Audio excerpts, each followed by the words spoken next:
Hello, my name is Marcus. I'm the compiler of a collection of therapy quotes entitled Psychoanalytic Self-Awareness Quotes. This is TQ 452 to 454. Therapy quote number 452. The transference actualizes the past in symbolic form so that it can be repeated, replayed, worked through to a revised version of our stories. So this follows up on the last quote, TQ 451 on transference. So in a developmental trauma, there's going to be a metaphorical record created in the child's mind. And he carries that record with him. Throw a light. Oh, hold on a second. I think we got a little visitor here. Let's see. And there he goes. Okay. It's always nice to see the blue jay. In any kind of trauma, there's a record created, and Burglar says a person with a developmental trauma carries that record with him, and every time he sees a record player, he plays that record. So he's bringing the past into the present and he's repeating it. But this goes awry after the age of 5, because if you repeat it after the age of 5, you cannot travel back in a time machine and undo what happened. You can't change the mother, you can't change the past. But that's the positive intention, or that's the dynamic of trauma. It's trying to master the trauma. So the person recreates, and he's going to project himself, he's going to identify the aggressor, he's going to do to others what was done to him, to communicate what was done to him. He's going to create, he's constantly, or he's going to see the world through the lens of his childhood trauma. He doesn't have basic trust, so he doesn't trust in, so all of these, so this comes out in the one-on-one with the therapist. That's called transference. So in the transference, it's called, the person is acting out. He's doing it. He's not aware of it. It's unconscious, right? The therapist offers interpretations that can make the person feel safe. Memories come up, and he works through the mourning process, and then he's free. He doesn't need to repeat it. Once you're conscious of it, you don't need to repeat it because you've mourned it, right?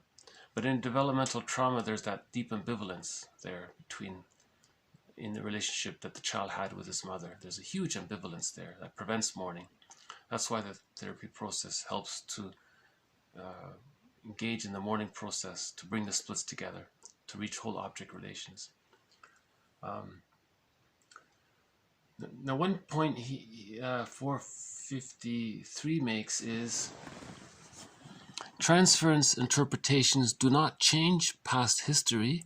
They are powerless to do that, but they rewrite its present discourse. They rewrite its present discourse. So the past doesn't change. But when you're rewriting the present discourse through the interpretations, that present discourse, that new narrative, makes a person feel safe. And when you feel safe, all that past frustration can be released. It's not abreaction.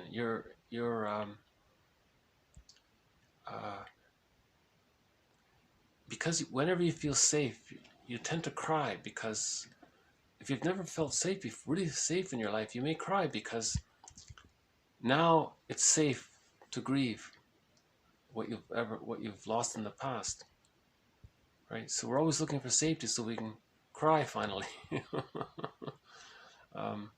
In one song, Castle on the Hill by Anne Shell, she said she had this fantasy of she saw this castle on a hill somewhere, and she cried because she imagined living there or something. Like when you feel super safe, all the pain that you've carried with you now has a chance to come out. See, we only grieve when we feel safe to do so, right? When we're under stress, our body's in the fight, flight, freeze mode. We can't process our emotions because we're always in survival mode, hypervigilant and all that. So when we feel safe, okay, there's that release. Similar to that theory about humor, the benign violation theory of humor. In the first part of the joke, there's tension, and then you get the answer, and you're discharged. In that case, it comes out in laughter, right? But if the tension is great, like immense, it'll come out in tears, right? Sometimes they're mixed up, I guess. So it's just an interesting point to consider about the mourning process. So the past isn't being changed. Now, one little added sort of side footnote to the mourning process, which may or may not be a factor, nobody really knows, is the idea that in order to mourn the loss, let's say, of a parent, so when you're mourning somebody, you're going to ultimately be mourning the parent, not getting the secure attachment style. And that's related to the parent, right? And to mourn the loss of it, to mourn the loss of not having a secure attachment style, we have to recognize the parent, right, and see them as a whole person. In order to see them as a whole person, we have to get to know them. Sometimes that's difficult. Sometimes that's difficult because 454, the phantoms of folklore merely objectify a metaphor active within the unconscious, the burial of an unspeakable fact within the loved one. In other words, when the child is merged with the parent, or the child identifies with the parent, or the child internalizes the parent, interjects the parent, or identifies with the parent, becomes like sometimes when the trauma is so great, the child becomes like the parent. So he identifies with the aggressor, we say. Or he's internalized the parent. Whatever it is, sometimes there's something about the parent that the parent doesn't know himself or herself. The parent may have some disassociated memories, and we internalize those disassociated memories. At the same time, we internalize the representation of that person. It's like a Trojan horse. You internalize your impression of your parent, but within it, what's included in that impression is their disassociated memories of something traumatic that happened to them. That's he's calling the phantom. So in myths and fairy tales and folklore, we can portray this as like little semi-visible, semi-invisible gnomes or something. There's no real, we can't really connect to them, right? It's a distant memory. And he's saying that this shouldn't prevent a person from mourning, like getting to know the parent and mourning and seeing them as a whole person, but it might make it a little more difficult. That's why if the parent keeps too many secrets, it's going to make it harder for the child to mourn the loss of the parent when there's this insecure attachment style. We're talking about the insecure attachment style. If a child has a secure attachment style with the parent, whether or not that parent knows themselves well or not, that doesn't matter. We're talking about in an insecure attachment style. So when there's an insecure attachment style, it's hard to mourn that person, and maybe it might be a little extra harder to mourn that person because the person we're mourning, that person didn't even know themselves. So how are we supposed to know them?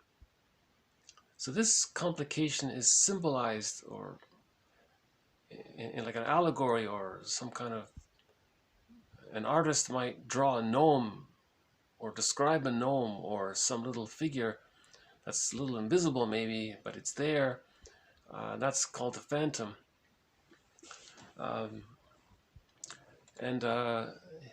He's saying here, this guy's saying that certain family customs can keep it alive, can keep triggering it. Normally the phantom effect, he says, is that over time it dissipates. It's okay.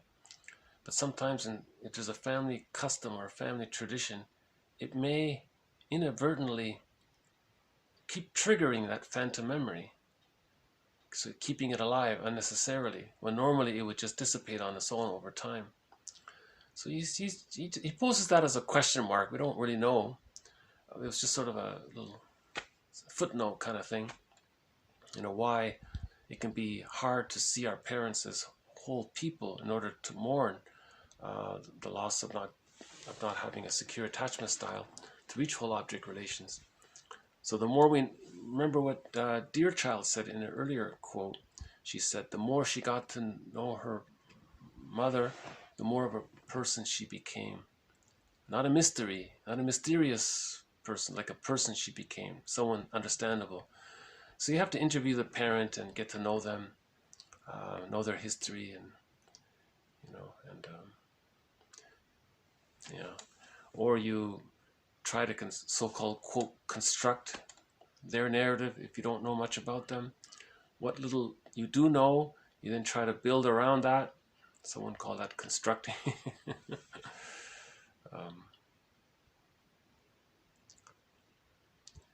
Yeah.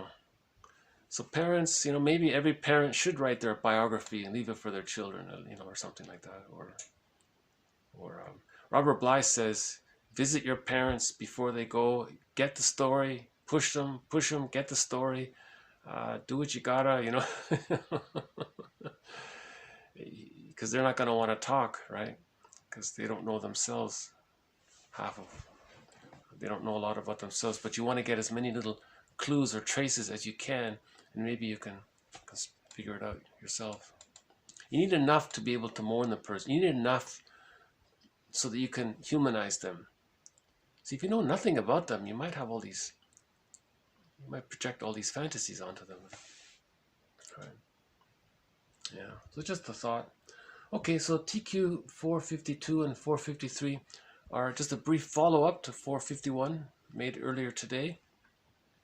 And 454 is just a little footnote about why it may be sometimes a little extra, why there may be a little extra work needed in order to see our parents as a whole person so that we can mourn them.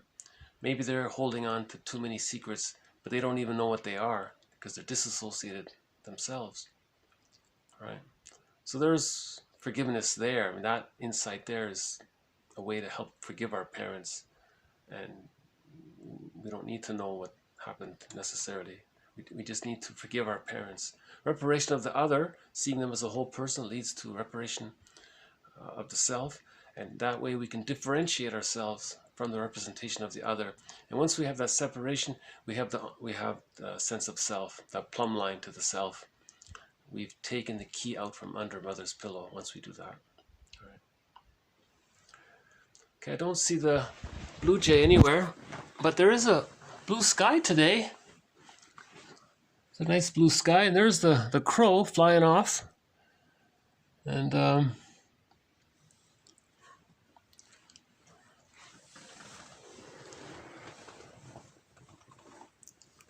so I held the camera there, hoping maybe the blue jay will make a sudden appearance. Okay, so thank you very much. More to follow. These quotes are posted below. Bye for now.